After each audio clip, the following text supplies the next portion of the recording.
Next, maybe the reason that we are here in Oregon. I was born here in Portland, and that's Aunt Betty.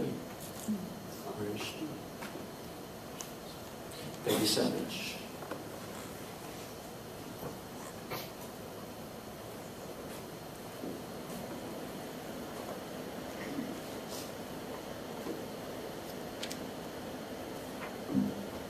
I have to lower this. Actually, have to correct me. What am I doing wrong? A little here. It was Mark that came to Oregon first. In fact, the first time I was ever in Oregon was to attend Mark's graduation right here at Lewis and Clark. Little did I know, ever in my wildest dreams, that I would end up in Oregon too. I was very proud to be Mark's Aunt Betty. He paid me one of the best compliments I've ever had in my life.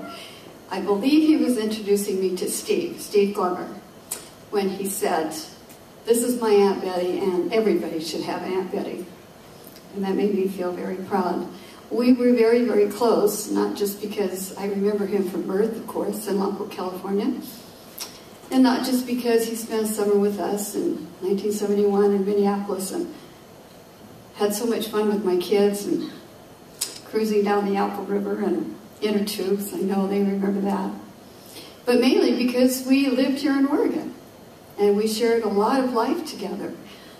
Nothing made me happier than to get a call, and it would usually come about once a month, every 4 to 5 weeks anyway, saying, "Hi, this is Mark. Can you do lunch?" And we had an awful lot of fun sharing those times together. You know, Mark has a wonderful name. He was named very, very well by his parents. As the picture here says, he was always on the mark.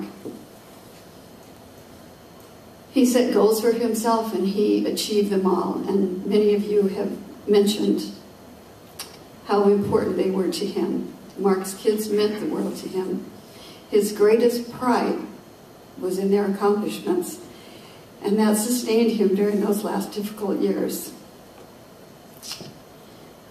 Fortunately, I'll never forget one lunch when he said, "Hi, it's Mark. Can you do lunch?" And I'll never forget where we were, the River Place Hotel, and he said, "I've met someone." I said, "Oh, really? Well, tell me about her." And he said 2 words, "She's perfect." And then the story of Mark and Judy began. They had so many loving, fun times, and she faithfully stood beside him until the very sad end. No matter what they had to face, they faced it together. Now, we know Mark was very clever, and he was very smart. And my late husband's, his Uncle Paul, they were very bonded. And in his last days, Mark wrote him a beautiful letter. And he brought it to the house. And he read it to him. And he said, "I want you to know these words before I have to one day be telling others instead of you." And I thought that was a wonderful thing. And I hope that we've all had the opportunity to say the things to Mark before it was too late. Early in January, I took a page out of that book. And I said to Mark, "You have no idea how you would love the beach house." He loved to go out to the beach house with Jillian. It took me a long time to realize that Jillian was Judy. And I know some of you have shared some times there too. But I was having some renovations done there. And he never lost his sense of humor. This was only a few days before we lost him. And I said, "You'd love to see what we're doing there." And he said, "Get me out of here. I got to go out there and see if they're doing it right." And that was him. And I will miss all those good times. We all treasure our personal memories of the precious times we shared with Mark. And each memory will remind us of how blessed we were to have him in our lives. I'm closing now with just a few words by the author of a very popular book entitled The Little Prince. "In one of the stars I shall be living. In one of them I shall be laughing.